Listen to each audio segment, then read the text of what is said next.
I'm John Henneberger, and I'm here with Robert Doggett of Texas Rural Legal Aid, and we're talking about the financial services regulations and the legislation that came down in the last session of the Texas Legislature and the Obama plan for consumer protection for financial services.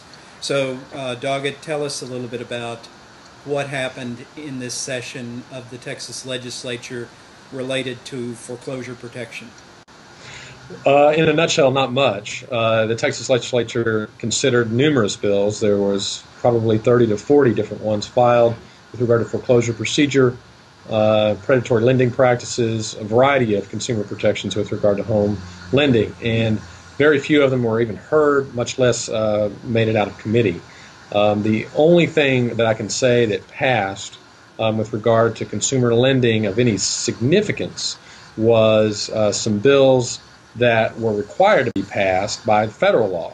Back in July, Congress passed some legislation requiring originators, that is, home loan originators, which would be brokers, you name it, anybody involved in the home origination process, required new registration requirements, something called the SAFE Act. That legislation was required to be passed. If not, certain bad things would happen to the state, losing money and possibly being taken over, at least regulatory-wise, by HUD. So those bills passed, but they certainly did not go much further than what federal law required. So in the end, homeowners got, in my view, very little with regard to lending practices and anything with regard to the foreclosure procedure. And what sort of bills were filed that would have done useful things to protect consumers who were facing foreclosure and predatory lending practices that did not pass?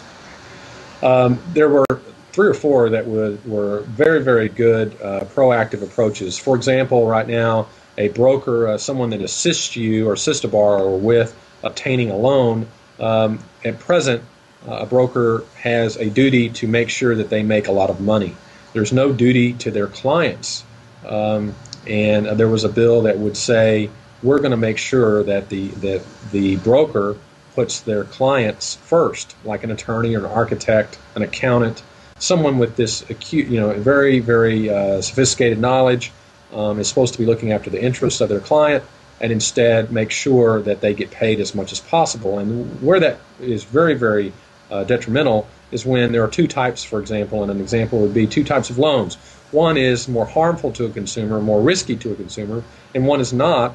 One pays the broker more, and one doesn't pay the broker as much. And consequently, the broker might very well put a borrower in the more dangerous loan because it makes them more money.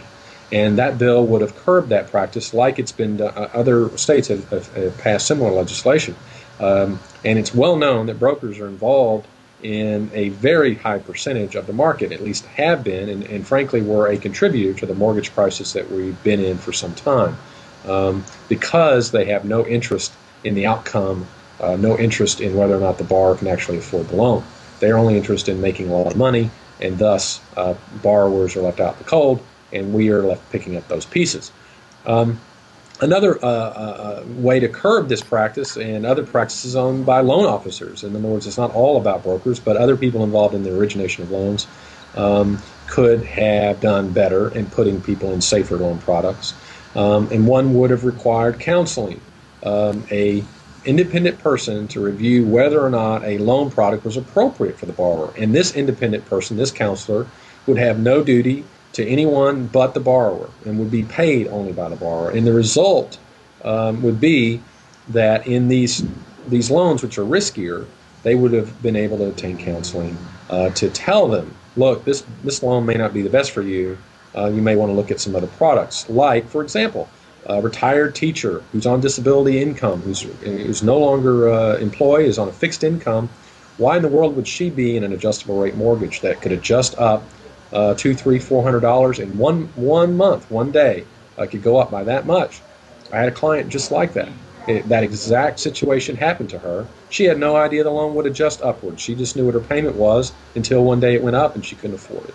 Well, an independent person, a counselor with any degree of knowledge in the area, would be able to review that loan and explain to her what the problems were with signing it and get her to maybe reconsider before she entered into a bad loan to begin with.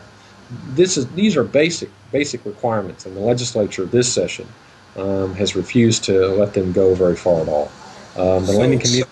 Where is the financial services industry on these type of bills? Did they actively oppose the passage of these bills, or did they get that far? Well, the broker regulation, many in the lending industry recognize is probably good for the overall health of a lending institution, because they want to see loans that are better, loans that are better suited for borrowers. Many in the financial services industry recognize that placing a duty on brokers is probably a good thing. They did not, the financial services industry did not actively oppose broker regulation, but they sure as heck didn't do anything to help it.